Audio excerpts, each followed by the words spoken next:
Hello everyone, I welcome you all to Divya career. So students, आज के session में हम लोग डिस्कस करेंगे सीएआईबी बीएफएम के मॉड्यूल्स सी एंड डी के बहुत ही इंपॉर्टेंट क्वेश्चंस। तो सेशन को जरूर से एंड तक देखिएगा।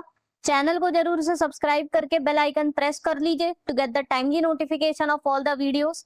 और इन वीडियोस की पीडीएफ के लिए आप हमारा टेलीग्राम ग्रुप ज्वाइन कर लीजिए। I have shared the link in the description box. तो चलिए फिर स्टार्ट करते हैं हम लोग आज का सेशन। फर्स्ट क्वेश्चन रीड करते हैं। Which of the following are the major roles of treasury? First is risk management, second is liquidity management, third is your wealth management, fourth is proprietary positions management. So option A is 1 and 2 only, option B all 1, 2 and 3, 4, option C 1, 2 and 4 only, option D 1, 2 and 3 only. So देखिए, जो treasury का main काम होता है वो क्या क्या होता है। रिस्क मैनेज करना तो मेन काम होता ही है उनका। वो ये कोशिश करते हैं कि जो भाई असेट लायबिलिटी जो मैनेजमेंट है वो प्रॉपर हो, उसमें जो मिस मैचेस है वो कम से कम हो सके। क्योंकि क्या होता है, असेट्स और लायबिलिटीज को डिफरेंट रीप्राइसिंग उनकी डेट्स होती है। और इंटरेस्ट रेट अगर मान लीजिए एक फ्लोटिंग पर एक फिक्स्ड पे है, इंटरेस्ट रेट जब एडवर्सली मूव करता है तो उसका काफी ज्यादा इम्पैक्ट पड़ता है बैलेंस शीट पे।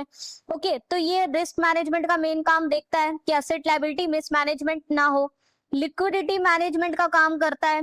ओके, जो शॉर्ट टर्म मीडियम टर्म ये सब फंड्स है उनको मैनेज करता है, देखता है कि भाई जो सीआरआर एसएलआर रिक्वायरमेंट्स है वो फुलफिल हो।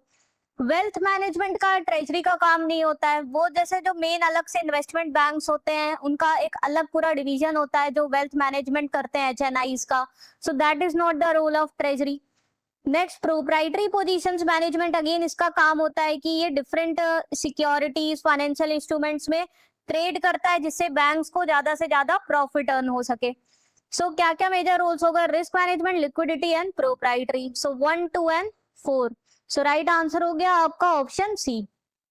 ओके, ये देखिए मैंने लगभग हर क्वेश्चंस के साथ एक्सप्लेनेशन भी ऐड किया है जो आप हमारे पीडीएफ में रीड कर सकते हैं। उसके लिए हमारा टेलीग्राम ग्रुप ज्वाइन कर लीजिएगा। आई have shared the link in the description box. Next question देखते हैं। The prudential limits for outstanding borrowing transactions in the call and notice money market of cooperative banks is dash. Options are 225% of net owned fund as at the end of previous financial year. Option B 100% of capital funds on a daily average basis in a reporting fortnight. Option C 2% of aggregate deposits as at the end of previous financial year. Option D 125% of capital funds on any given day. सो देखिए, call money market होता है जहां पे 1 day के लिए lending borrowing करी जाती है, और नोटिस मनी मार्केट में आपकी 2 डेज के लिए रहती है, 2 to 14 डेज। फिर टर्म मनी मार्केट रहता है। ओके, तो ये देखिए यहाँ पर जो आउटस्टैंडिंग मैक्सिमम बोरोइंग जो लिमिट है for the cooperative banks under the call and notice money market is, right answer is option C. It is limited to 2% of the aggregate deposits as at the end of previous financial year. So as on the 31st March जो cooperative bank का total deposit रहेगा उसका maximum 2% ही ये borrow कर सकती है in the call and notice money market. तो देखिए ये टेबल है जो बहुत इंपॉर्टेंट है, जहां पर schedule commercial banks including small finance banks के लिए दिया है कितनी maximum borrowing limit and call and notice money में 100% ऑफ कैपिटल फंड्स है on daily average basis in the reporting fortnight and 125% on any given date. Term money जो again longer tenure के लिए हो गया in comparison to your call and notice money. Okay, तो वहां पर आपका जो टेन्योर है वहां पर आपकी जो इंटरनल बोर्ड अप्रूव्ड लिमिट्स है वो वर्क करती है।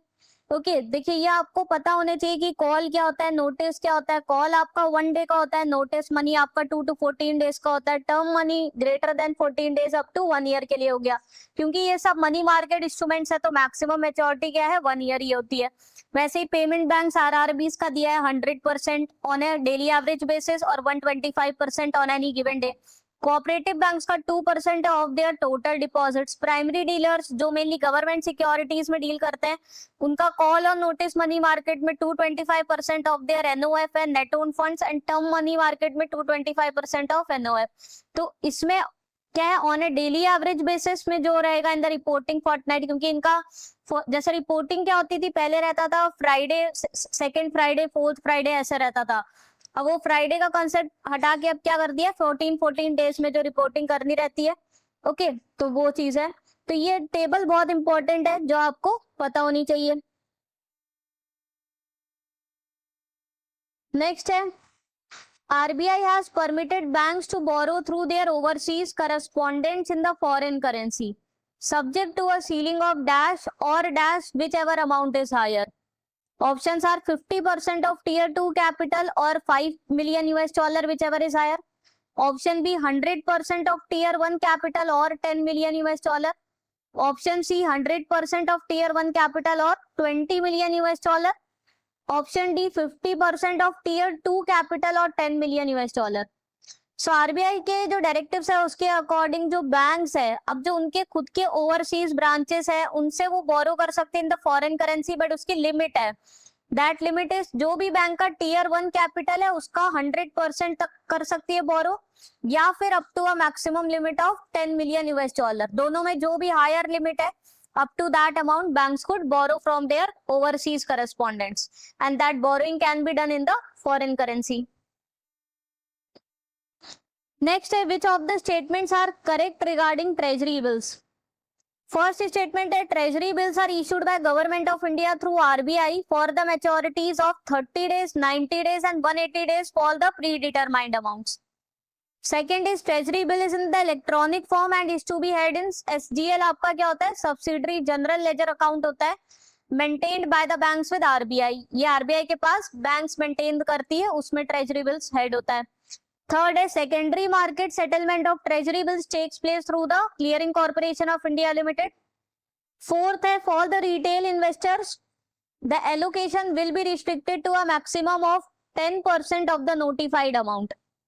Options A 1, 2 and 3 only are correct. Option B 2 and 3 are correct. Option C 1, 2 and 4 are correct. Option D all 1, 2, 3 and 4 are correct. So देखिए, ट्रेजरी बिल जो इशू करे जाते हैं पहले तो उनका मेच्योरिटी पीरियड पता होना चाहिए। इस पे से भी डायरेक्ट क्वेश्चन पहले आया हुआ है। ये 91 डेज, 182 डेज और 364 डेज, इन 3 मेच्योरिटी पीरियड के लिए इशू किए जाते हैं। इसमें 30, 90, 180 दिखा है, तो ये स्टेटमेंट फॉल्स हो गया। ये सही है, इसको इलेक्ट्रॉनिक फॉर्म में बैंक्स होल्ड करती है in the SGL account maintained with RBI. इसका जो सेटलमेंट होता है that takes place through CCIL clearing corporation of India. इसका सेटलमेंट वगैरह करती है on the T+1 day basis पर इसका सेटलमेंट किया जाता है। ये वाला भी सही है। रिटेल इन्वेस्टर्स के लिए जो मैक्सिमम एलोकेशन अमाउंट है दैट इज मैक्सिमम 5%, और ये भी वो लोग नॉन कॉम्पिटिटिव बिडिंग के थ्रू कर सकते हैं। इसके लिए वो रिटेल डायरेक्ट पोर्टल होता है, रिटेल डायरेक्ट अकाउंट को ओपन करवाना पड़ता है, उसके थ्रू ये ट्रेजरी बिल्स में पार्टिसिपेट कर सकते हैं, और मैक्सिमम अमाउंट है 5%। सो ये वाला भी गलत दिया है। सो करेक्ट कौन से है, सेकेंड और थर्ड स्टेटमेंट राइट है। सो ऑप्शन बी आपका आंसर हो गया। नेक्स्ट है, which of the statements are correct regarding certificates of deposit? First है, these are unsecured debt instruments issued by scheduled commercial banks, small finance banks, regional rural banks and eligible financial institutions. Second है, minimum amount of deposit being 5 lakhs and multiples thereof. Third है, minimum and maximum maturity period of CD is 7 days to 1 year issued by banks and 1 year to 3 years which are issued by financial institutions. Fourth है, banks are permitted to buy back the CDs after 30 days of issuance. Option A 1, 2 and 3 are correct. Option B 2 and 3 are correct. Option C 2 and 4 are correct. Option D all 1, 2, 3 and 4 are correct. So देखिए, certificate of deposits banks है, financial institutions है, वो issue करती है market में जब उनको funding की रिक्वायरमेंट होती है। सीडीज भी आपका मनी मार्केट इंस्ट्रूमेंट्स में आता है। ये वाला स्टेटमेंट करेक्ट है। पहले इसमें small finance banks RRBs issue नहीं कर सकती थी, बाद में अब ये भी इंक्लूड हो गई है। कोऑपरेटिव बैंक्स और लोकल एरिया बैंक्स इनको इशू नहीं कर सकती है, बाकी जितने भी ये डिफरेंट टाइप्स की बैंक्स है ये सब इशू कर सकती है। मिनिमम अमाउंट इसका 5 लाख है और ये 5 लाख के डिनोमिनेशन में उसी मल्टीपल्स में इशू किए जाते हैं, ये भी करेक्ट है। Minimum maximum maturity period banks के लिए इसमें 7 days to 1 year है। जो बड़े फाइनेंशियल इंस्टीट्यूशंस होते हैं उनके लिए अप टू 3 years है। बैंक्स इसको बाय बैक कर सकता है अगर वो चाहता है, but after not 30 days 7 days, क्योंकि मिनिमम उसको 7 days के लिए होल्ड करना ही पड़ता है। मतलब इशू अगर किया है तो 7 days रुकना, वेट करना ही पड़ता है। तो बाय बैक कर सकता है, जो भी उस समय मार्केट रेट चल रहा होगा उस मार्केट रेट पे बैंक्स बाय बैक कर सकते हैं आफ्टर 7 days। तो ये स्टेटमेंट इनकरेक्ट है। तो हमारे 1, 2 एंड 3 करेक्ट है, राइट आंसर ऑप्शन ए हो गया। ओके तो देखिए ये सारे मनी मार्केट इंस्ट्रूमेंट्स है। ओके इन सबकी करेक्टरिस्टिक्स आपको क्लियर होनी चाहिए, तभी आप ये क्वेश्चंस कर सकते हो कि कौन सा स्टेटमेंट करेक्ट है और कौन सा इनकरेक्ट है। नेक्स्ट है which of the statements are correct regarding cash management bills. First है cash management bills are issued to meet the temporary cash flow mismatches of the government. Second है cash management bills in India are non-standard discounted instrument issued for a maximum maturity period of 45 days. Third है settlement of the auction is on T+1 basis and the non-competitive bidding scheme is not extended to CMBS. तो ये सिर्फ competitive bidding के through होता है, non-competitive bidding इसमें नहीं allowed है, ऐसा लिखा है। Investment in the proposed bills is reckoned as an eligible investment in the government securities by the banks for SLR purpose. Option A 1, 2 and 3 are correct. Option B 1, 3 and 4 are correct. Option C 1 and 4 are correct. Option D 2 and 4 are correct. So cash management bills क्या होते हैं? ये again instruments होते हैं जो कि government को जब फंडिंग की रिक्वायरमेंट होती है, अपने शॉर्ट टर्म लिक्विडिटी मिसमैचेस होते हैं उसको मीट करने की जरूरत होती है, तो वो ये इंस्ट्रूमेंट्स इशू कर सकते हैं मार्केट्स में और उनसे फंड रेस कर सकते हैं। सो ये जो टेम्पररी कैश फ्लो मिसमैचेस है उसको मीट करने के लिए गवर्नमेंट इशू कर सकती है, ये करेक्ट है। ये नॉन स्टैंडर्ड डिस्काउंटेड इंस्ट्रूमेंट्स होते हैं, डिस्काउंटेड वैल्यू पे इशू करे जाते हैं और रिडीम इनका फेस वैल्यू पे हो सकता है, but maximum maturity period 45 days नहीं, इनका मैक्सिमम मैच्योरिटी पीरियड 90 डेज का होता है।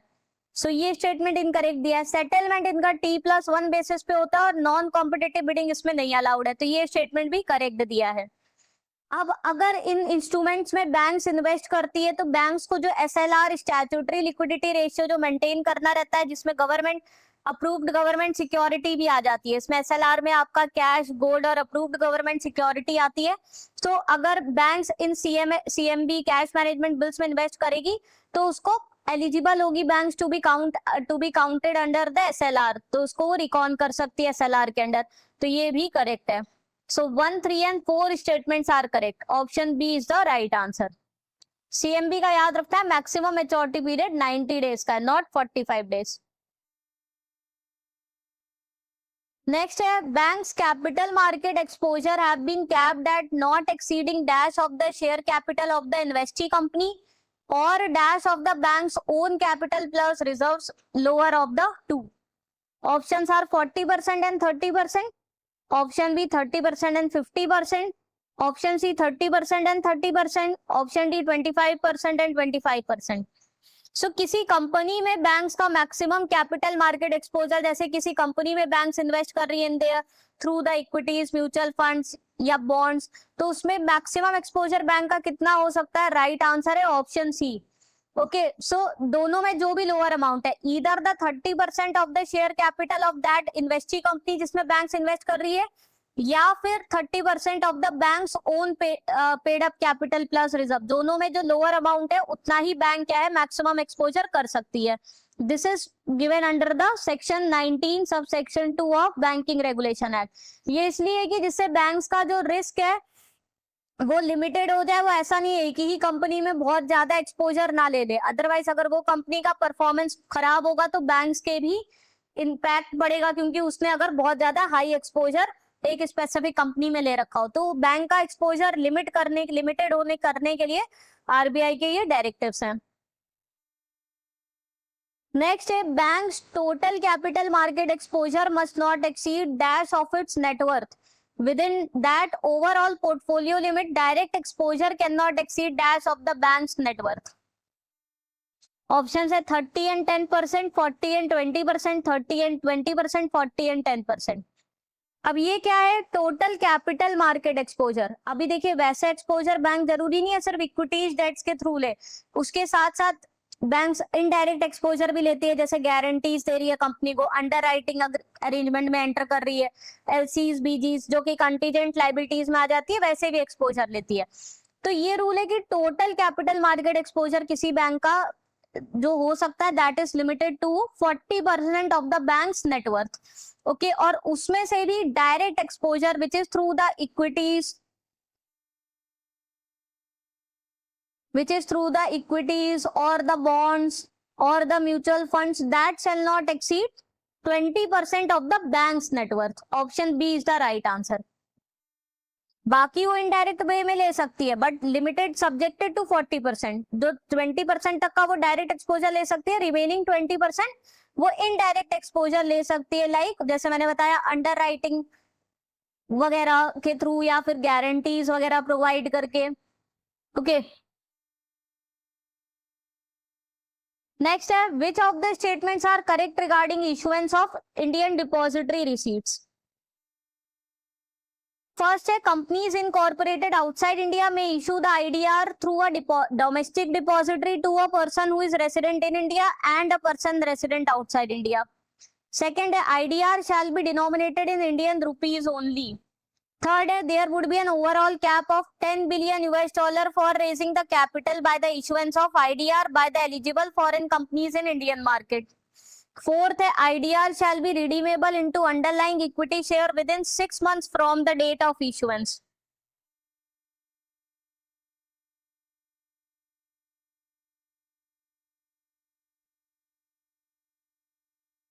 सो देखिए, इंडियन डिपॉजिटरी रिसीट्स क्या होती हैं. जैसे किसी कंपनी को अगर इंडियन स्टॉक मार्केट में के थ्रू अगर उनको मनी रेज करना है तो वो डिपॉजिटरीज आईडीआर के थ्रू कर सकती है. वैसे आपकी एडीआर होती है, अमेरिकन डिपॉजिटरी रिसीट्स, जहां पे आप यूएस स्टॉक एक्सचेंज में कोई भी फॉरेन कंपनी क्या है फंड रेज कर सकती है from the foreign investors.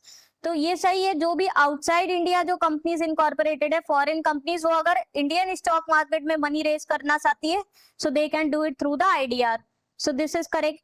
Indian depository receipts है तो that will be denominated in Indian rupees only. ये भी स्टेटमेंट आपका करेक्ट है. ओवरऑल कैप $10 बिलियन का नहीं है, ओवरऑल कैप है इसमें $5 बिलियन का. सो कोई भी फॉरेन कंपनी मैक्सिमम जो कैपिटल रेज कर सकती है through the issuance of IDR is $5 billion. सो ये गलत दिया है. और वो रिडीम कब हो सकता है? They can not be redeem before 1 year. कम से कम 1 ईयर के बाद ही चाहे तो वो प्रोसीड्स को रिडीम कर सकती है, और फिर उसको वो प्रोसीड्स को क्या है, बाकी जो भी पैसा रेस किया कंपनी ने उसको इमीडिएटली अब्रॉड में रिपैट्रिएट भी कर सकती है. उसका कोई टाइम लिमिट नहीं है. That can be immediately repatriated outside India. But redeem कब कर सकती है? That shall not be redeemed before the expiry of 1 year. So ये इनकरेक्ट दिया है. सो सिर्फ 1 और 2 करेक्ट है. सो ऑप्शन बी आपका राइट आंसर हो गया. नेक्स्ट है, eligible amount for the purpose of issue of PDI, जो कि परपेचुअल डेट इंस्ट्रूमेंट्स होते हैं, in the foreign currency shall be as on 31st March of previous financial year is. Options are higher of 1.5% of risk weighted asset and total additional tier 1 capital. Option B, lower of 1.5% of RWA and total additional tier 2 capital. Option C, higher of 1% of risk weighted asset and total additional tier 2 capital. Option D, higher of 2% of risk weighted assets and total additional tier 1 capital.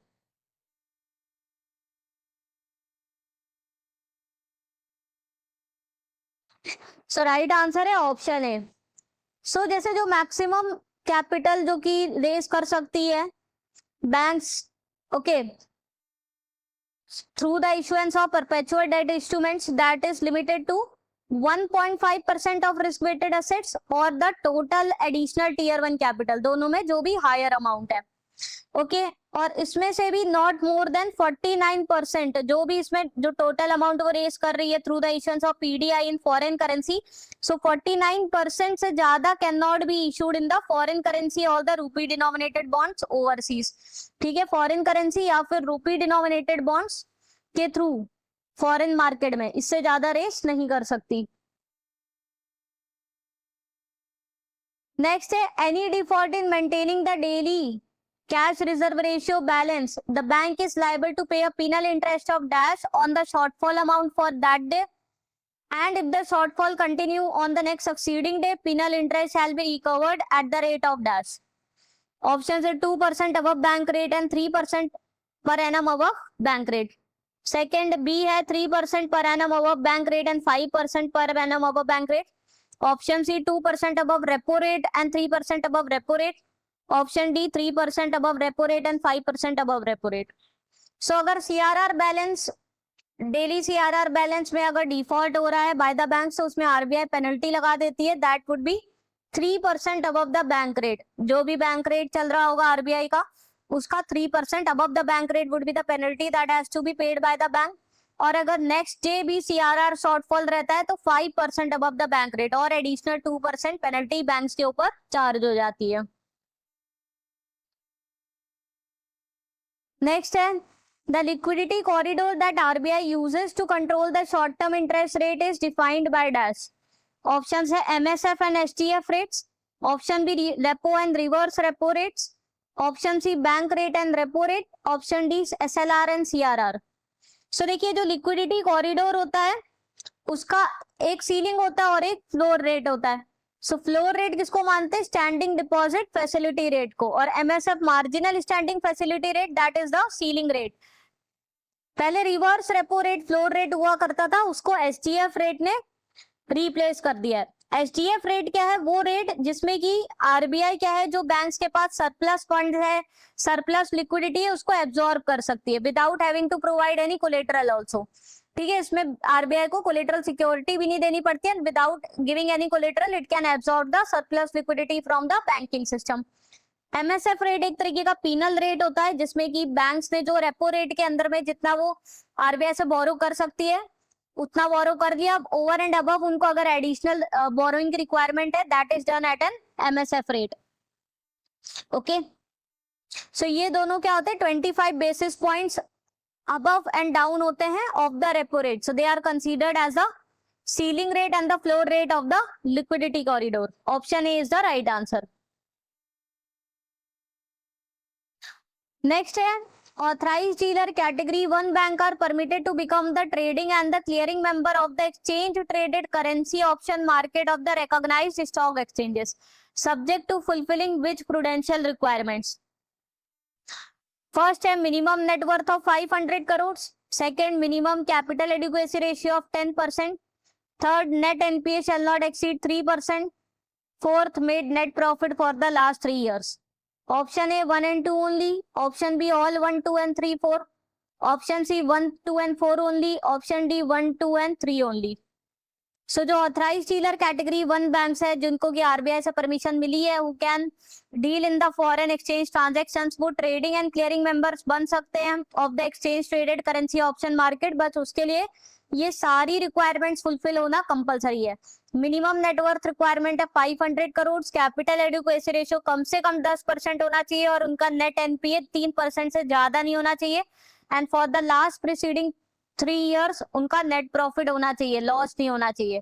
तो ये सारी requirements fulfil होना compulsory है। Option B is the right answer. Next है, which statement represents the correct difference between the OTC and exchange traded product? Option है, terms of contracts are standardised in OTC products while they are customised in exchange traded products. Option B, in OTC product counterparty risk is prominent whereas in exchange traded products counterparty risk is absent. Option C, OTC products are used for speculation and trading whereas ETF products are used for hedging the underlying risk only. Option D, in OTC product there is a net settlement by cash while in ETF settlement is done by mostly physical delivery. So इसमें एक ही statement correct है, बाकी सारे reverse लिखे हैं। So right answer है option B. OTC products में अब कोई भी आपका मीडिएटर नहीं है, there is a counter party risk बहुत ज्यादा रहती है क्योंकि यहाँ पर 2 पार्टीज इन्वॉल्व रहती है, वो आपस में निगोशिएट करती है और उसके थ्रू प्रोडक्ट को डिलीवर करती है। ईटीएफ में काउंटर पार्टी रिस्क एब्सेंट रहती है because there is an involvement of the mediator like CCIL is there, okay, जो कि मार्जिन कॉल्स करता रहता है, मार्क टू मार्केट, जो भी मार्जिन अगर फॉल हो रहा है तो उतना सफिशिएंट मार्जिन मेंटेन करके रखता है, कोलेटरल सिक्योरिटी वगैरह रहती है। So the counter party risk is absent because of the involvement of exchange here. Okay, तो यहाँ पर क्योंकि एक्सचेंज इन्वॉल्व है so counter party risk absent रहती है। So this is the correct statement. Next है, which statement is incorrect regarding credit conversion factor for interest rate contract? Incorrect बताना है। ऑप्शन है, credit conversion factor for interest rate contract having tenure up to 1 year is 0.5%. Option B credit conversion factor for the interest rate contract having tenure over 1 year up to 5 year is 1%. Option C CCF for the interest rate contract having tenure over 5 year is 3%. Option D CCF for the interest rate contract having tenure up to 1 year is 1.5%. So देखिए interest rate contracts होते हैं, there is a movement in the interest rates, उसकी वजह से कुछ risk रहता है of course banks को। तो इसमें एक्चुअल रिस्क कितना रहता है, हम लोग पूरा नोशनल प्रिंसिपल अमाउंट नहीं ले लेते हैं जितने का कॉन्ट्रैक्ट हुआ है कि पूरा रिस्क है, उसकी जगह हम लोग क्या है सीसीएफ यानी क्रेडिट कन्वर्जन फैक्टर यूज करते हैं, जो कि डिफरेंट होता है for the different maturity periods, क्योंकि ज्यादा लंबे मैच्योरिटी पीरियड का अगर अग्रीमेंट है तो उसमें ज्यादा वो सेंसिटिव होता है to the changes in the interest rates और वो ज्यादा एक्सपोज होता है टू द हायर रिस्क। इसमें से कौन सा इनकरेक्ट है, ऑप्शन डी इनकरेक्ट है। देखिए ये टेबल है जो कॉन्ट्रैक्ट्स होते हैं अप टू 1 year वाले, वहां पे हम लोग जो क्रेडिट कन्वर्जन फैक्टर सीसीएफ लेते हैं that is 0.5%, more than 1 year up to 5 years वाले कॉन्ट्रैक्ट के लिए 1% लेते हैं और अबव 5 years के लिए 3% सीसीएफ लेते हैं, जो कि एक्चुअल रिस्क को रिप्रेजेंट करता है कि भाई इतना रिस्क है। ओके पूरा फुल प्रिंसिपल अमाउंट नहीं लेते, इसको मल्टीप्लाई करते हैं विद द जो भी कॉन्ट्रैक्ट अमाउंट होता है, तो वो एक्चुअल रिस्क को रिप्रेजेंट करता है हमारे। ओके तो ये इंटरेस्ट रेट्स कॉन्ट्रैक्ट के लिए डिफरेंट सीसीएफ लिए जाते हैं। तो आप देख रहे हो जो हायर मैच्योरिटी के जो कॉन्ट्रैक्ट्स हैं उसमें हाई सीसीएफ लिया गया क्योंकि वो ज्यादा रिस्की है। तो ये इंटरेस्ट रेट्स कॉन्ट्रैक्ट्स के लिए सीसीएफ है। वैसे ही जो एक्सचेंज रेट कॉन्ट्रैक्ट्स या फिर गोल्ड में ट्रेडिंग हो रही है तो वहां पर सीसीएफ ज्यादा है क्योंकि ये और ज्यादा वोलेटाइल माने जाते हैं। सो 1 year के लिए 2% है, more than 1 year up to 5 years के लिए 10% सीसीएफ है, मोर देन 5 years के लिए 15% सीसीएफ लिया गया है। नेक्स्ट है in case of free currencies forward premium और discount is exactly equal to the difference between, option है risk free interest rates of two currency, inflation rate in both the countries, spot rate and term rate, option D alternate reference rate and RBI reference rate. So right answer है risk free interest rates in both the countries. तो हम लोग जो forward rate निकालते हैं वो कैसे निकालते हैं, which is the spot rate plus the 1 plus risk free rate in your home country divided by 1 plus risk free rate in the foreign country to the power n। इस फॉर्मूले से we find out the forward rate. तो यहाँ पर जो भी forward premium या discount that is difference between the risk free interest rates of the two currencies. तो देखिए अगर एक करेंसी जिसका इंटरेस्ट रेट हायर है उसका लोअर फॉरवर्ड रेट रहेगा, वो डिस्काउंट पे रहेगी in compare to the other currency, क्योंकि हायर इंटरेस्ट रेट्स है तो इसका मतलब उस करेंसी का डेप्रिसिएशन। अब जैसे अगर यूएस डॉलर और इंडिया की बात करें तो अगर हम लोग मानते हैं कि एक यूएस डॉलर अगर अभी 95 रुपीज का है और इंडिया में जो इंटरेस्ट रेट्स है वो लगभग 6% है, यूएस डॉलर में 1% है, तो हमारी करेंसी क्या है एक्चुअल में डेप्रिशिएट है, मतलब लोअर रेट पे, lower value in comparison to dollar, और इंटरेस्ट रेट यहाँ पर हायर होता है। तो जिस भी करेंसी का हायर इंटरेस्ट रेट होता है उसका फॉरवर्ड रेट क्या होता है, लोअर होता है, वो डिस्काउंटेड पे ट्रेड होती है in comparison to the other currency. Okay जिससे कि आर्बिट्रेज की अपॉर्चुनिटी खत्म हो सके, वरना हर कोई क्या करेगा यूएस डॉलर में परचेज करके यहाँ पे इन्वेस्ट कर देगा जिससे कि यहाँ पर हायर इंटरेस्ट रेट का फायदा मिल सके। तो इसी को खत्म करने के लिए इस तरीके से रहता है कि अगर एक करेंसी का इंटरेस्ट रेट कम है दूसरी का ज्यादा है तो ज्यादा कौन सी वाली का रहेगा, जो कि जिसका वैल्यू कम होगा, जो डेप्रिसिएशन में होगी, डेप्रिसिएटेड वैल्यू की होगी। ओके नेक्स्ट है in the rising interest rate scenario the risk of erosion of net interest income is on account of dash.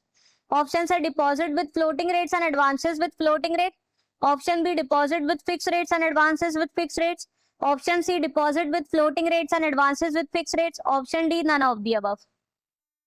So net interest income क्या होता है, जो आपको इंटरेस्ट इनकम अर्न होती है ऑन द असेट्स, बैंक्स के लिए बात कर रहे हैं, माइनस जो इंटरेस्ट एक्सपेंस इनको पे करना पड़ता है ऑन द लायबिलिटीज। तो लोन्स और एडवांसेस में बैंक्स को इंटरेस्ट इनकम अर्न होती है और डिपॉजिट्स वगैरह पे बैंक को इंटरेस्ट पे करना पड़ता है। Okay so net interest income का इरोजन कब हो रहा है, मतलब बैंक को एक तरीके से इंटरेस्ट मतलब लॉस कब होगा अगर राइजिंग इंटरेस्ट रेट का सिनेरियो है तो राइट आंसर है ऑप्शन सी, मतलब उसका डिपॉजिट्स तो भाई फ्लोटिंग रेट पे है तो अगर डिपॉजिट्स पे मान लीजिए वो अभी तक 5% रेट ऑफ इंटरेस्ट दे रही थी बैंक, और इंटरेस्ट रेट बढ़ गया 1% बढ़ गया, तो अब उनको इंटरेस्ट तो पे तो करना है कितना बैंक्स को 6%, बट लोन्स क्या थे वो फिक्स रेट पर ही उन्होंने दे रखे थे। तो भले ही मार्केट में इंटरेस्ट रेट बढ़ गया, बैंक्स को इंटरेस्ट इनकम हाई नहीं हुई, बट एक्सपेंसेस बढ़ गए because expenses were on the floating rates. Okay, जो कि डिपॉजिट्स पे बैंक को इंटरेस्ट पे करना पड़ता है। तो वहां पर क्या हुआ, बैंक्स का इंटरेस्ट एक्सपेंस बढ़ गया, बट इंटरेस्ट इनकम वही सेम रही because they are on the fix rates. तो इसकी वजह से जो नेट इंटरेस्ट इनकम होगा वो फॉल हो जाएगा, there would be erosion in its value. Okay,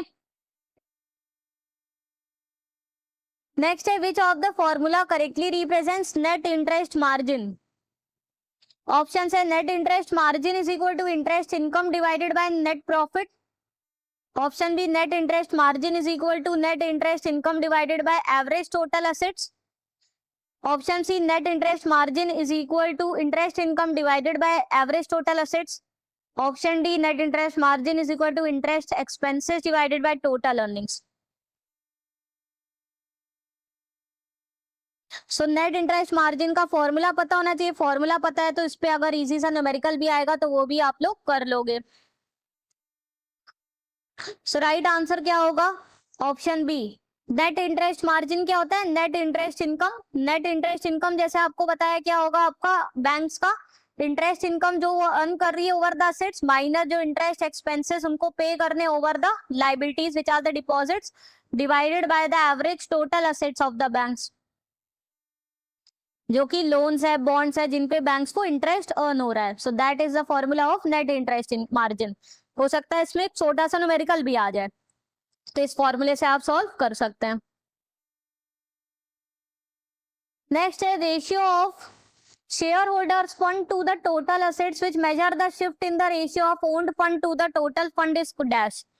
option है debt to equity ratio, equity multiplier, economic equity ratio, debt to asset ratio. So share holders fund मतलब कि इक्विटीज,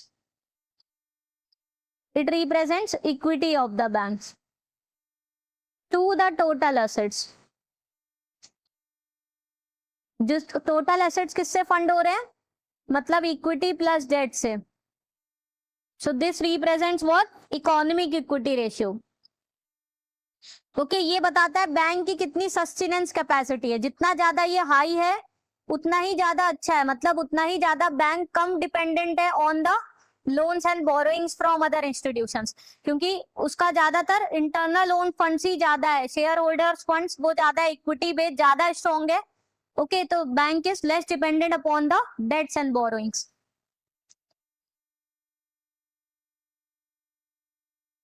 नेक्स्ट है which of the statements are true regarding minimum capital requirement under pillar 1 of the Basel 3 norms. First, a total capital ratio must not be lower than 8% and not lower than 9% in India. Second, a supplementary capital comprises subordinated debts of more than 5 years, maturity, loan reserves, loss reserves, revaluation reserves, investment fluctuation reserves, and limited life preference shares.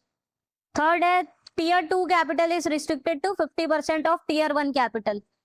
Fourth है scope of risk weighted asset is expanded to include certain additional aspects of market risk and operational risk. So देखिए basal 2 basal 1 में पहले क्या था, सिर्फ credit risk को ही weightage दी जाती थी, अब मार्केट रिस्क ऑपरेशनल रिस्क को भी वेटेज दी जाती है, ये सही है। बेसल 3 के हिसाब से CRAR कितना 8% होना चाहिए, और RBI ने कितना प्रिस्क्राइब किया है बैंक्स के लिए 9%, टीयर 1 प्लस टीयर 2 7+2%, और एडिशनल 2.5% कैपिटल कंजर्वेशन बफर है तो 11.5% है, ये सही है। सप्लीमेंट्री और एडिशनल कैपिटल में ये सारे टाइप्स के आ जाते हैं, ये भी करेक्ट है।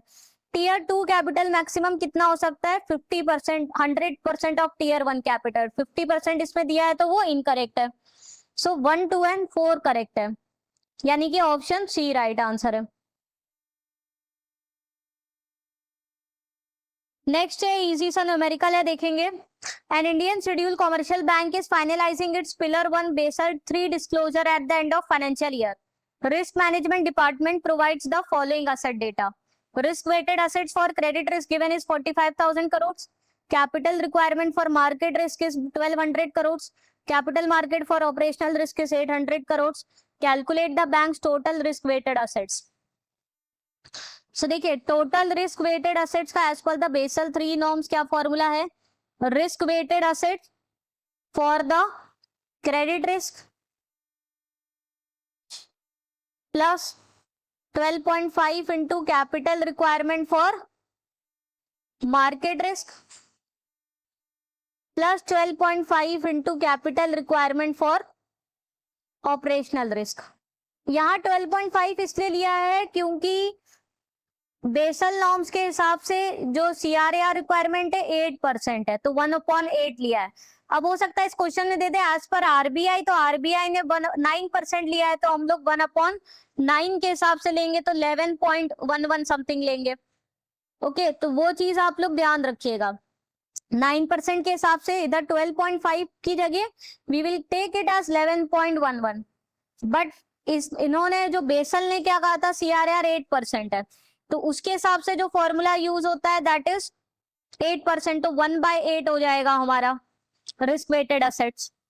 ओके तो कुछ नहीं, इसको सॉल्व करते हैं. Total risk weighted asset is equal to risk weighted assets credit risk का दिया है 45,000 crore plus for the market risk capital required is 1200 crore, so 12.5 into 1200 crores plus capital for operational risk given is 800 crores, to 12.5 into 800. So total risk weighted assets क्या हो गया, इसको add कर दीजिए 45,000 plus 12.5 into 1200 plus 12.5 into 800 crore, ये आपका आ जाएगा 70,000 crore. So option B right answer हो गया. अगर इसमें एग्जाम में लिखा हो एज पर RBI नॉर्म्स, तो यहाँ पर फिर फॉर्मूले में आप 12.5 की जगह 11.11 लोगे, क्योंकि इंडिया में जो शेड्यूल कमर्शियल बैंक है उनके लिए CRAR रिक्वायरमेंट 9% है. क्या होता है, capital adequacy ratio is equal to Tier 1 capital plus Tier 2 capital divided by risk weighted assets. आप रिस्क वेटेड एसेट्स निकाल रहे एक तरीके से, तो यहाँ CRAR 8% की जगह 9% कंसिडर करेंगे, सो 1/9% यानी कि 11.11. यहाँ हमने 8% कंसिडर किया तो 12.5 लिया है. नेक्स्ट क्वेश्चन देखते हैं. नेक्स्ट भी न्यूमेरिकल है. ABC bank of India has the following capital funds. Common equity Tier 1 of 1000 crore, additional Tier 1 500 crore, Tier 2 capital 1000 crores. Bank has taken the exposure in various assets and the risk weighted assets are calculated as follows. Banks के कौन कौन से assets है, government securities है of 5,000 crore जहां पर risk weightage is 0%.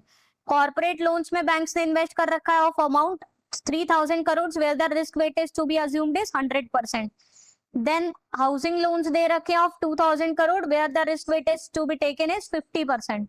You have to calculate the risk weighted assets and the capital adequacy ratio. तो इस टाइप के न्यूमेरिकल एग्जाम में पूछे जाते हैं. तो पहले तो हम लोग रिस्क वेटेड एसेट्स कैलकुलेट करते हैं. तो सब चीजों का करते हैं. पहला इन्होंने गवर्नमेंट सिक्योरिटीज में इन्वेस्ट कर रखा है. कितना कर रखा है, 5,000 करोड़ कर रखा है, और इसमें हम लोग को 0% रिस्क वेटेज देना है क्योंकि इसको हम लोग ने फुली सिक्योर्ड मान के चल रहे हैं. Okay so government securities 5,000 crore का टोटल है, और यहाँ रिस्क वेट कितना है, 0% है. सो 0% ऑफ 5,000 करोड़ 0 ही हो जाएगा, तो इसका हम लोग रिस्क वेट कुछ नहीं कंसीडर करेंगे. दूसरा इन्होंने कॉर्पोरेट लोन्स में इन्वेस्ट कर रखा है. कॉर्पोरेट लोन्स में दे रखे हैं मतलब 3,000 करोड़, वहां हम लोग को 100% रिस्क वेटेज लेना है. सो 3,000 करोड़, यहाँ पे जो रिस्क वेट लेना है वो पूरा 100% लेना है. सो 100% ऑफ 3,000 करोड़ पूरा 3,000 करोड़ हो गया.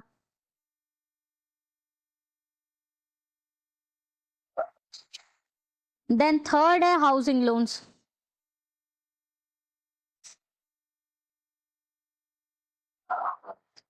हाउसिंग लोन टोटल है 2,000 करोड़ के, और यहाँ पे रिस्क वेट 50%.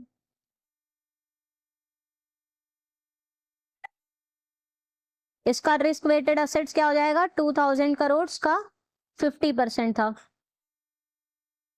सो 1,000 करोड़ हो गया.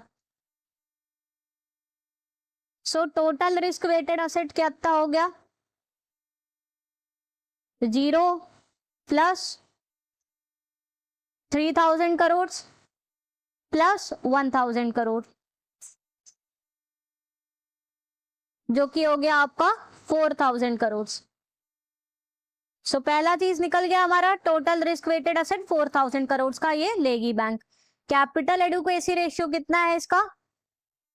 कैपिटल एडुकेसी रेशियो होता है tier 1 capital plus tier 2 capital divided by risk weighted assets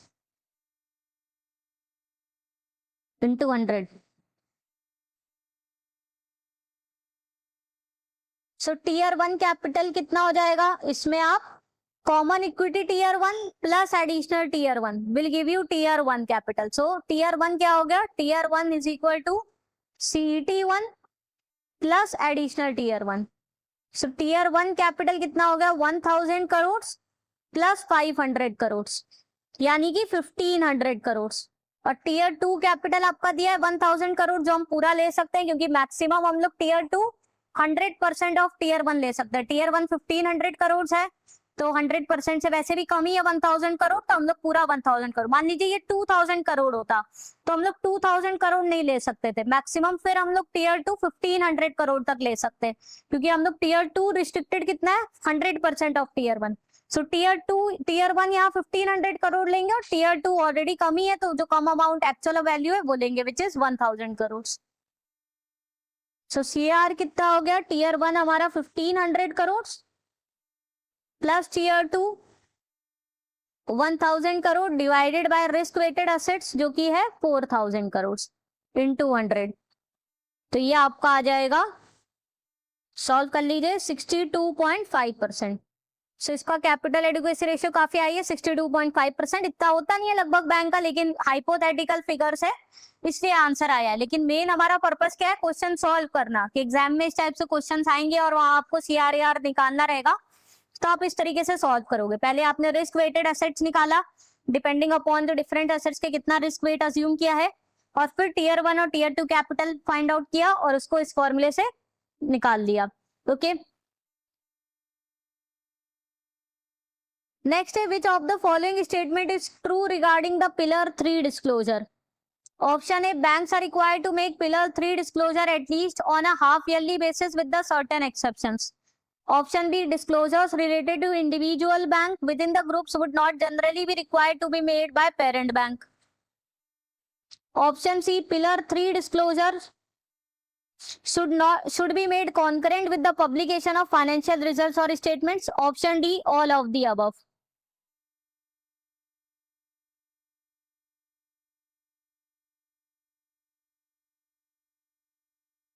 so pillar 3 किससे रिलेटेड होता है? Enhanced risk disclosure and market discipline से रिलेटेड है।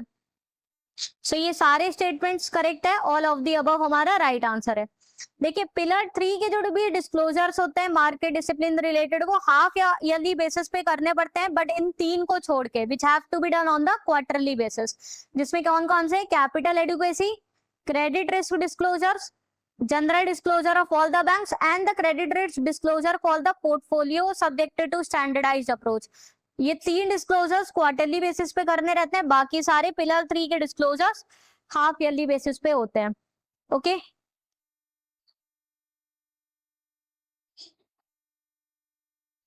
नेक्स्ट है, what is the recommended principle of ICAP formulation?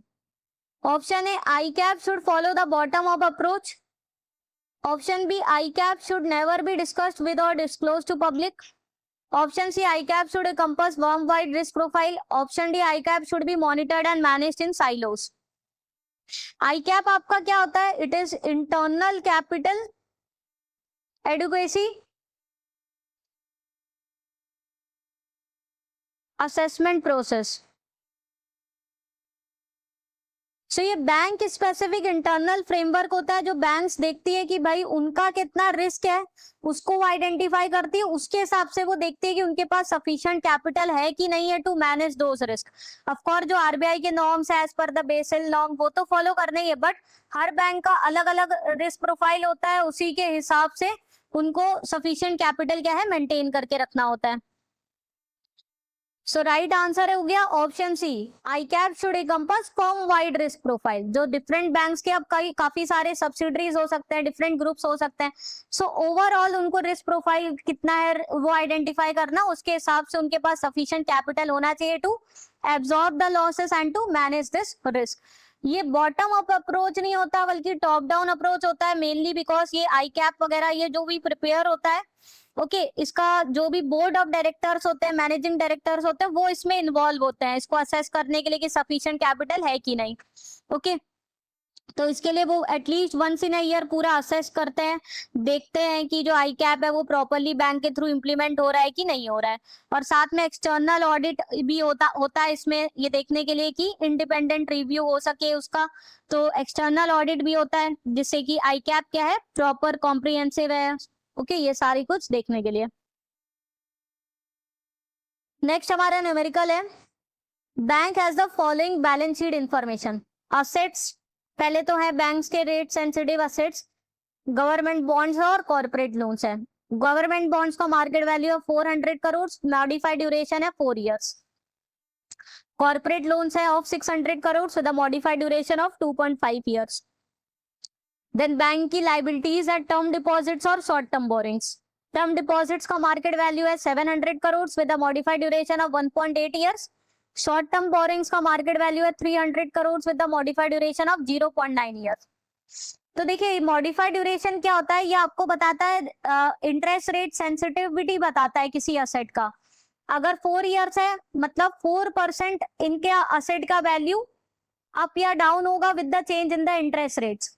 Okay अगर interest rate 1% बढ़ेगा तो इस गवर्नमेंट बॉन्ड का जो असेट वैल्यू है उसका प्राइस 4% डाउन होगा। अगर इंटरेस्ट रेट 1% डाउन होगा तो ये 4% बढ़ेगा, ये इसको रिप्रेजेंट करता है।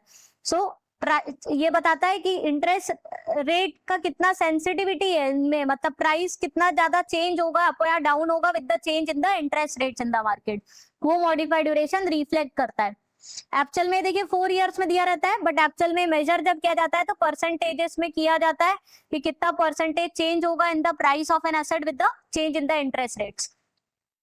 तब आपको यहाँ 3 चीजें फाइंड आउट करनी है। First is the modified duration gap, मतलब कितना परसेंटेज चेंज हमारा असेट्स में हो रहा है with the change in the interest और कितना परसेंटेज चेंज लाइबिलिटी में हो रहा है with the change in the interest rates, उनके बीच का कितना डिफरेंस है। तो अगर हमारा मॉडिफाइड ड्यूरेशन गैप पॉजिटिव में है मतलब असेट्स ज्यादा सेंसिटिव है to the changes in interest rates, तो अगर इंटरेस्ट रेट्स बढ़ा तो असेट्स क्या होगी हमारी और ज्यादा रैपिडली डेट्यूरेट होगी with the change in the interest rates, with the high in the interest rates. और अगर ये नेगेटिव है तो मतलब लाइबिलिटी ज्यादा सेंसिटिव है with the change in interest rates. तो ये मॉडिफाइड ड्यूरेशन गैप निकालना है, ये देखेंगे हम लोग पॉजिटिव आ रहा है कि नेगेटिव आ रहा है। फिर मॉडिफाइड ड्यूरेशन ऑफ इक्विटी निकालनी है कि इक्विटी कितनी ज्यादा रेट सेंसिटिव है।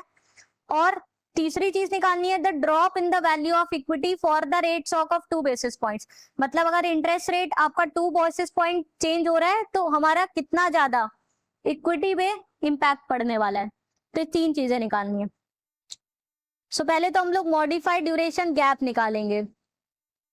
उसका फॉर्मूला क्या है, weighted average duration of assets minus W represents weight which is date sensitive liabilities divided by rate sensitive assets into weighted average duration of liabilities। ये फॉर्मूला होता है to find the modified duration gap, ये formula याद रखना है। अब हम लोग निकालेंगे weighted average duration of assets.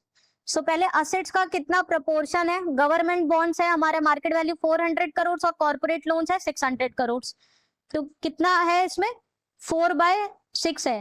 Proportion कितना है 4/6 है, इसको आप चाहे तो ऐसे भी लिख सकते हैं 400 डिवाइडेड बाय 400 प्लस 600, कितना वेटेज है गवर्नमेंट का बॉन्ड्स का इनटू इसका ड्यूरेशन कितना है 4 इयर्स, सो इनटू 4 प्लस कितना वेटेज कॉर्पोरेट लोन्स का है तो 600 डिवाइडेड बाय 600 प्लस 400 कर देंगे।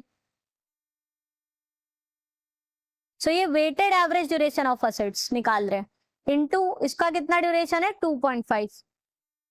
सो ये हमारे ऐसे आ जाएगा weighted average duration of assets 400 divided by 1000 हो गया आपका एक तरीके से 0.4 इंटू 4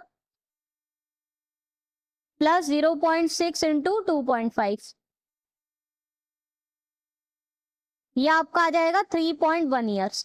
ईयर्स में आता है भले ही, जो कि एक तरीके से बता सकता है कि भाई जितना हमें कैश मिलेगा इन 3.1 ईयर्स उतना रेट सेंसिटिव है। बल्कि इसको आप और इजी वे में इतना समझ सकते हैं कि अगर 1% इंटरेस्ट राइज होगा तो 3.1% डिक्रीज होगी value of assets.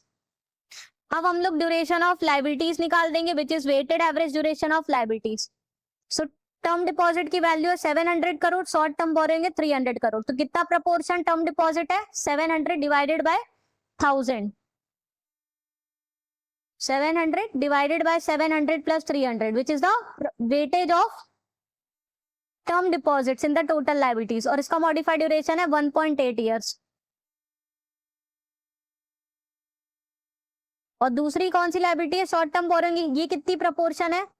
300 divided by 1000 कर देंगे और ड्यूरेशन इसका 0.9 है।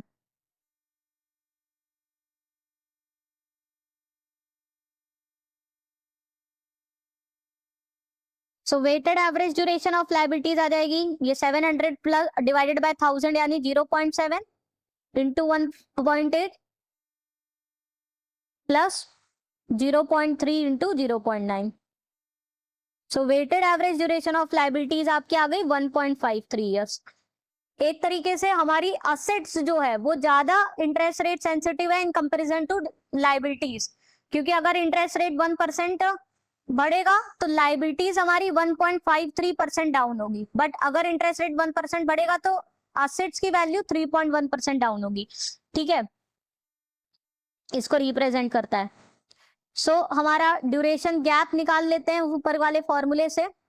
डीए आ गया 3.1 minus RSL upon RSA, total rate sensitive liabilities, total liabilities कितनी है? 700 प्लस 300 जो कि 1000 करोड़ है, और रेट सेंसिटिव असेट्स भी आपका 400 प्लस 600 1000 करोड़ है। ओके, तो ये आपका क्या है? एक तरीके से 1000 डिवाइडेड बाय 1000 यानी 1 ही है, into weighted average duration of liability क्या थी? 1.53। सो ये हमारा मॉडिफाइड ड्यूरेशन गैप आ जाएगा 3.1 माइनस 1.53 जो कि हो गया 1.57। मतलब दोनों में कितना डिफरेंस है रेट सेंसिटिव का? असेट्स और लाइबिलिटीज में 1.57। असेट्स हमारी ज्यादा सेंसिटिव है to the change in interest rates, तो पहली चीज आ गई। दूसरा अब हमें निकालना है इक्विटी का कितनी सेंसिटिव है। अगर टोटल इक्विटी 100 करोड़ है, सो इक्विटी का फॉर्मूला क्या होता है मॉडिफाइड ड्यूरेशन निकालने का? Modified duration of equity is equal to duration gap, which is the difference in the duration of assets and liabilities minus into value of the leverage. So modified duration of equity हो गया, duration gap जो हमने निकाला वो है 1.57। leverage क्या होता है? rate sensitive assets एक्चुअल में total assets divided by the equity, ये आपका लेवरेज होता है। सो 1.57 रेट सेंसिटिव असेट्स पूरा हमारा 1000 करोड़ का ही था, और इक्विटी हमारी कितनी है? 100 करोड़ की है, divided by 100 crore. Rate sensitive assets तो हमने पहले भी निकाला था ना, 400 करोड़ प्लस 600 करोड़ तो 1000 करोड़। ओके, तो ये आपका 10 हो गया। सो 1.57 इंटू 10 यानी 15.7। मतलब इक्विटी कितनी सेंसिटिव है with the change in interest rate? 15.7% एक तरीके से। थर्ड चीज जो हमें निकालनी है that is drop in the equity value for the rate shock of 2 basis points. तो वो कुछ नहीं है, अगर 15.7 अगर सेंसिटिविटी है, 2 बेसिस पॉइंट चेंज हो रहा है मतलब 0.02। 2 बेसिस पॉइंट का मतलब वही हुआ 0.02, क्योंकि 2/100 हो गया आपका, 2/100 0.02%, which is equal to 0.314%. So drop in the value of equity will be 0.314% with the change in the interest rate of 2 basis point. Okay, तो ये हमारा न्यूमेरिकल सॉल्व हो गया। इस टाइप के भी क्वेश्चन आते हैं एग्जाम में। आई होप ये क्लियर हो गया। अब इस टाइप का कोई आएगा आप कर लोगे। मैंने पूरा एक्सप्लेनेशन दे रखा है जो आप पीडीएफ से रीड कर सकते हैं। और आपको क्या क्या टर्म्स थे वो भी आपको क्लियर हो गए होंगे, वो भी आपको पूरा एक्सप्लेन करते हुए चले। नेक्स्ट है आपका, a company reports the following for the year. Net operating profit after tax given is 50 crore. Total capital जो employ by the company is 300 crore. Required rate of return by the investor is 12%। You have to calculate the economic value added. तो economic value added का formula होता है profit की जगह बल्कि आप और अच्छे से लिख सकते हो net operating profit after tax minus the capital employed by the company into rate of return which is required by the investors. So EBIT into 1 minus tax, that is given as 50 crores minus capital total employed कितना किया 300 crores, rate of return required is 12%. तो इसको आप solve करिए, आपका आ जाएगा 50 crore minus 36 crore जो कि हो गया 14 करोड़। इसका क्या मतलब हुआ, मतलब 36 करोड़ इतना हम लोग ने डिस्ट्रीब्यूट कर दिया इन्वेस्टर्स को, उसके बाद भी मैनेजमेंट पास कंपनी के पास कितना बच गया 14 crore. Economic value added positive figure होनी चाहिए, इसका मतलब तभी वो और अच्छे से कंपनी मैनेज हो रही है। ओके मतलब जो टोटल प्रॉफिट, ये डिफरेंस बताता है between the operating profit and the जो टोटल हमें कैपिटल देना पड़ रहा है to the investors in the company, क्योंकि यहाँ पर कैपिटल दोनों ने दिया होगा, इक्विटीज के थ्रू हमारे को इक्विटी शेयर होल्डर्स के थ्रू भी कैपिटल कंपनी को मिला होगा और डेट होल्डर्स के थ्रू भी मिला होगा बॉन्ड्स वगैरह पे। सो this is the average rate of return, जो कि एक तरीके से आपका वैक हो गया, एक तरीके से आप मान सकते हो weighted average cost of capital. So this is a return which is required by the investors. Okay तो कम से कम 36 करोड़ इतना कैपिटल आपको एक तरीके से उनको प्रोवाइड करना है, प्रपोर्शन ऑफ द कि जितना उन्होंने इन्वेस्ट किया है तो इतना रिटर्न उनको चाहिए 12%। ओके ऑफ द 300 करोड़, सो 36 करोड़ आपने इन्वेस्टर को पे करने के बाद भी जो एक्सेस अमाउंट कंपनी के पास रह गया, that represents the economic value added which is 14 crore. Okay next है एनपीएस में straight away classified under doubtful category due to the origin in the value of security. The realisable value of security is less than dash of the value assessed by bank and under loss category realisable value is less than dash. Option है 50% and 25%, 50% and 10%, 25% and 10%, 25% and 10%। So right answer है option B. सो अगर जो भी collateral security जो भी banks के पास है और अगर लोन एनपीओ हो चुका है बट सिक्योरिटी की वैल्यू मार्केट वैल्यू जो है वो कम हो गई है, 50% से रिड्यूस हो गई है, तो वो असेट हम लोग डायरेक्ट डाउटफुल कैटेगरी में डाल देते हैं। ओके और अगर उसकी वैल्यू 10% से कम रह गई है, 50% कम हो गई है या 10% से भी कम रह गई है उसकी वैल्यू, ठीक है, तो हम लोग उसको डायरेक्टली लॉस असेट आइडेंटिफाई करते हैं। नेक्स्ट है which of the statement is false regarding provisioning norms on the accounts classified under non performing assets. Option A on the sub standard asset general provision of 15% on the total outstanding should be made and the unsecured exposure attract a provision of 25% of the total outstanding. Option B है asset under doubtful one attract a provision of 25% in regard to secured portion. Option C है asset under doubtful two attract a provision of 40% in regard to secured portion. Option D है asset under doubtful two attract a provision of 40% in regard to unsecured portion. So कौन सा statement incorrect है, option D incorrect है।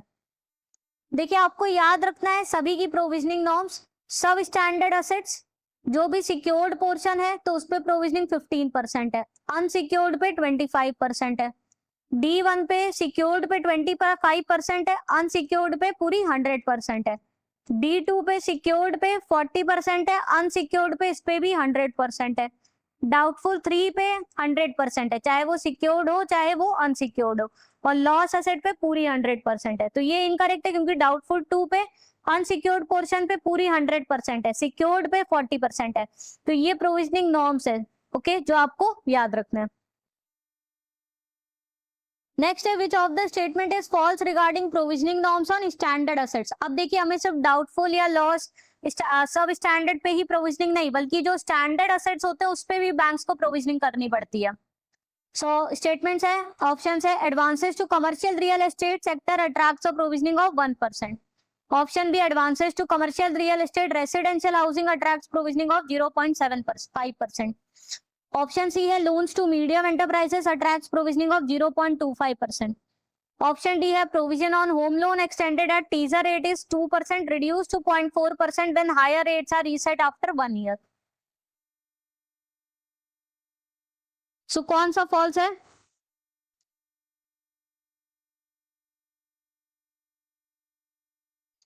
Option C false है. देखिए micro small enterprises पे 0.25% provisioning है, but medium enterprises पे 0.4% प्रोविजनिंग है. बाकी सारे स्टेटमेंट्स करेक्ट है. कमर्शियल रियल एस्टेट पे 1% है, commercial real estate residential housing पे 0.75 है.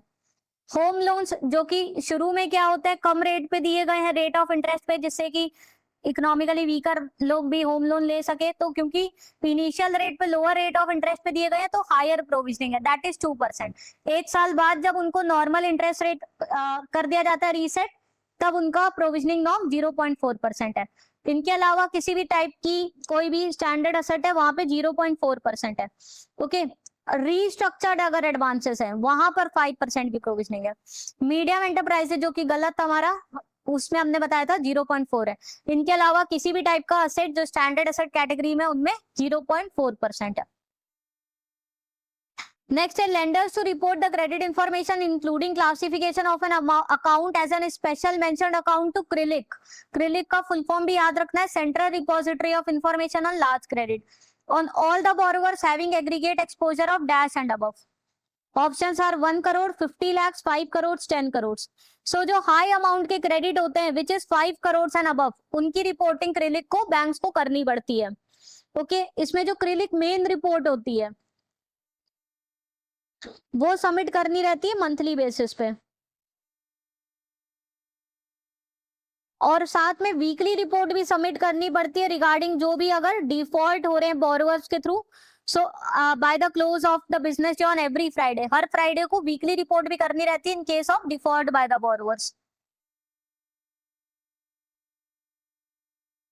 नेक्स्ट है which of the following statement is false regarding resolution plan and restructured accounts. Option है during the review period of 30 days lender में decide on the resolution strategy including nature of resolution plan, the approach for the implementation of resolution plan. Option B, timeline for the implementation of viable resolution plan is 180 days from the end of review period, else an additional provisioning of 20% is to be made. Option C, timeline for the implementation of viable resolution plan is 250 days from the commencement of review period, else an additional provisioning of 25% is made. Option D, interest income in respect of restructured account is classified as an standard asset, may be recognized on the accrual basis, and in respect of restructured account classified as NPA is recognized on a cash basis. तो इसमें से एक statement false है, बाकी सारे true है. So answer होगा option C. देखिए रेजोल्यूशन प्लान जो रिव्यू पीरियड होता है आपको याद रखना है, शुरू में रिव्यू पीरियड होता है 30 days का, जिसमें डिसाइड किया जाता है क्या रेजोल्यूशन प्लान हमको इम्प्लीमेंट करना है. आफ्टर 30 days 180 days का टाइम पीरियड रहता है to implement the resolution plan. अगर नहीं बैंक कर पाती है तो एडिशनल प्रोविजनिंग, जो नॉर्मल प्रोविजनिंग तो बैंक को करनी है, उसके अलावा एडिशनल प्रोविजनिंग 20% की करनी पड़ती है. अगर पूरा प्लान कंप्लीट नहीं हो पाता है with in the time period of 365 days from the starting of the review period, ठीक है, ये तो 180 days का समय मिलता है आफ्टर 30 days, ये 365 days मतलब पूरा स्टार्टिंग पीरियड है, पूरा कंप्लीट टाइम पीरियड है from the starting of the review period. अगर 365 days में भी रेजोल्यूशन प्लान नहीं इंप्लीमेंट हो पाता है तो और एडिशनल 15% की प्रोविजनिंग करनी पड़ती है, दैट इज 35% की प्रोविजनिंग. तो यहाँ पर क्या लिखा है 250 days, पूरा टाइम पीरियड 365 days का है, जिसमें और एडिशनल फिर 35% की प्रोविजनिंग बैंक्स को करनी पड़ेगी if resolution plan cannot be implemented. Next है which of the statement is false regarding insolvency and bankruptcy code. Option A, code permit the bank to push for the recovery of money from a company within the period of 365 days within a grace period of further 90 days if majority 75% of the creditor agree. Option B, under the new law debtor could be jailed for up to 5 years for concealing the property or defrauding the creditor. Option C, workman's salary for up to 24 months will get the first priority in case of liquidation of assets of company ahead of secured creditor. Option D, money due to the employees from public provident fund or gratuity fund will not be included in the estate of bankrupt company or the individual. So इसमें से कौन सा statement false है? Right answer है option A. इसमें total time period होता है IBC में सब चीज कंप्लीट होने का 180 डेज। अगर नहीं कर पाते हैं तो एक बार एक्सटेंशन मिलता है 90 डेज का, but any how full process should be completed with in 330 days. तो ये 90 डेज का एक्सटेंशन तभी मिलता है 75% ऑफ द क्रेडिटर अग्री। सो पूरा टाइम पीरियड वैसे 180 डेज का होता है, 190 डेज का और एक्सटेंशन मिल जाता है। सो ये वाला स्टेटमेंट फॉल्स दिया था, तो ये आंसर है। बाकी सारे स्टेटमेंट्स करेक्ट है। इसमें अगर कंपनी लिक्विडेट होती है तो पहला हिस्सा किसका मिलता है? जो भी लिक्विडेशन एक्सपेंसेस है वो, और साथ में जो भी 24 मंथ्स तक की अगर जो वर्कमैन को सैलरी नहीं मिली है उनको पहला क्लेम उनका रहता है। ओके, नेक्स्ट हमारा न्यूमेरिकल है, risk weighted asset of an Indian bank with a capital of 500 crore stand at 5000 crore. What additional amount of assets it can create with a 20% risk weight? So देखिए, capital adequacy ratio is equal to total capital जो tier 1 plus tier 2 divided by risk weight assets. ये formula होता है हमारा। Risk weight asset maximum bank का कितना हो सकता है? टोटल कैपिटल कितना है इसका? 500 करोड़ का। और कैपिटल एडिक्वेसी रेशियो बैंक्स का एज पर आरबीआई नॉर्म्स 9% होना चाहिए टीयर 1 प्लस टीयर 2 के हिसाब से, तो 0.09। सो मैक्सिमम रिस्क वेट इसका हो सकता है बैंक का 5555.56 करोड़, इतना हो सकता है। 5555.56 करोड़ इसका रिस्क वेट एसेट है 5000 करोड़ का। तो एडिशनल वो और कितना रिस्क वेट एसेट बैंक ले सकती है, मतलब और एडिशनल फिर और कितना एक्सपोजर ले सकती है? सो इतना हो सकता है मैक्सिमम। अभी है इसका 5000 करोड़। सो मैक्सिमम ये और 555.56 करोड़ का रिस्क वेट एसेट्स ले सकती है। ओके, सो कितना अमाउंट ऑफ और एडिशनल एसेट्स क्रिएट कर सकती है इसके थ्रू? सो एडिशनल एसेट्स जो ये क्रिएट कर सकती है, देखिए रिस्क वेट एसेट क्या होता है? रिस्क विद 20% रिस्क वेट के साथ कितना एसेट और क्रिएट कर सकती है? So risk weight asset is equal to 20% of assets. So additional assets वो कितना और एक्सपोजर ले सकती है? That is risk weight asset और एडिशनल कितना? 555.56 कर सकती है। सो 555.56 डिवाइडेड बाय 20%, यानी कि 555.56 डिवाइडेड बाय 0.2, यानी कि 277.8 करोड़ के और एसेट्स ये ले सकती है। मतलब इतना और भी एक तरीके से लोन्स एडवांसेस दे सकती है। ठीक है, तो इस टाइप के क्वेश्चन भी एग्जाम में आते हैं। बहुत इजी था। कैपिटल एडिक्वेसी रेशियो का फॉर्मूला क्या था? Tier 1 plus tier 2 divided by risk weighted assets. तो हमने देखा कि अभी पहले बैंक इसका जितना कैपिटल है उसके हिसाब से ये कितना मैक्सिमम रिस्क वेटेड एसेट्स ले सकती है। तो उसके पास कैपिटल 500 करोड़ है, कैपिटल एडिक्वेसी रेशियो मिनिमम 9% होना चाहिए, तो मैक्सिमम रिस्क वेटेड एसेट्स ये इतना ले सकते हैं 5555.56 करोड़ का। इसके पास एक्चुअल में 5000 करोड़ का ही रिस्क वेटेड एसेट है, यानी सरप्लस इसके पास कितना रिस्क वेटेड एसेट्स है और ले सकती है ये 555.56 करोड़ का। इसके हिसाब से और एडिशनल एसेट कितना क्रिएट कर सकती है, तो वो हमने फाइंड आउट कर लिया। एडिशनल जो risk weighted asset divided by the 20%। अगर रिस्क वेट हम लोग मान रहे हैं कि जो एसेट और लेगी उसका 20% रिस्क वेट है, तो उसके हिसाब से 2777.8 करोड़ का वो और एडिशनल एसेट्स में एक्सपोजर ले सकती है। नेक्स्ट है, calculate the risk capital and the risk adjusted performance measure using the following data. Portfolio market value given is 500 crores. Annual volatility of portfolio return given is 8%. At 99% confidence level, Z score given is 2.33. Annual profit after deducting the cost of company given is 12 crores. So risk capital यानी कि वार की value हम लोग को calculate करनी है कि इतना मतलब अगर इतना हम लोग को इतना बैंक्स को क्या है और कैपिटल रखना है, अगर उसका लॉस होता है तो ओके इतना, और मैक्सिमम क्या, इतना रिस्क कैपिटल, इतना एडिशनल उसके पास क्या है, रिस्क कैपिटल क्या रिप्रेजेंट करता है, बफर कैपिटल जो कि बैंक्स को मेंटेन करना पड़ता है to absorb the losses. So that is represented by portfolio value, जितना उसके मार्केट वैल्यू, जितना उसका एक्सपोजर ले रखा है of course, into standard deviation जो उसकी वोलेटिलिटी को रिप्रेजेंट करता है, इनटू जेड स्कोर जो कि एक स्टैटिस्टिकल कांस्टेंट होता है, जो कि डिफरेंट जेड स्कोर होता है for the different confidence level. Okay 95% confidence level के लिए अलग जेड स्कोर होता है, तो यहाँ पर 99% कॉन्फिडेंस लेवल के लिए दिया हुआ है। ओके तो उसका Z score, so risk capital which is also known as VaR is equal to portfolio market value which is 500 crores into standard deviation 8% which is 0.08 और Z score for the 99% confidence level का 2.33। so इतना risk capital bank रखना पड़ेगा इसको 93.2 करोड़ का। तो with 99% confidence level है कि जो इसका लॉसेस होगा that will be with in 93.2 crore, इससे ज्यादा एक्सीड नहीं करेगा। ओके तो ये क्या रिप्रेजेंट कर रहा है कि 99% कॉन्फिडेंस लेवल है कि 93.2 करोड़ से ज्यादा लॉसेस नहीं होंगे, तो उतना ही रिस्क कैपिटल की जरूरत है। 1% चांसेस है कि लॉसेस जो होंगे इसको एक्सीड कर जाएंगे। So risk adjusted performance measure जो ये बताता है कि कितना एफिशिएंटली ये एक्चुअल में ऑपरेट कर रहा है, तो जितना कम रिस्क कैपिटल रखने की जरूरत है okay in comparison to the profit that the bank is generating, उतना ही ज्यादा वो एफिशिएंटली परफॉर्म कर रही है। So RAPM is equal to profit generated by the bank divided by the risk capital. तो जितना हायर आरएपीएम है मतलब उतना एफिशिएंटली ये अपने ऑपरेशंस को ऑपरेट कर रही है, क्योंकि उतना ही ज्यादा ये प्रॉफिट अचीव कर रही है keeping the less risk capital. So profit कितना है 12 crore divided by risk capital that is 93.2 crore into 100,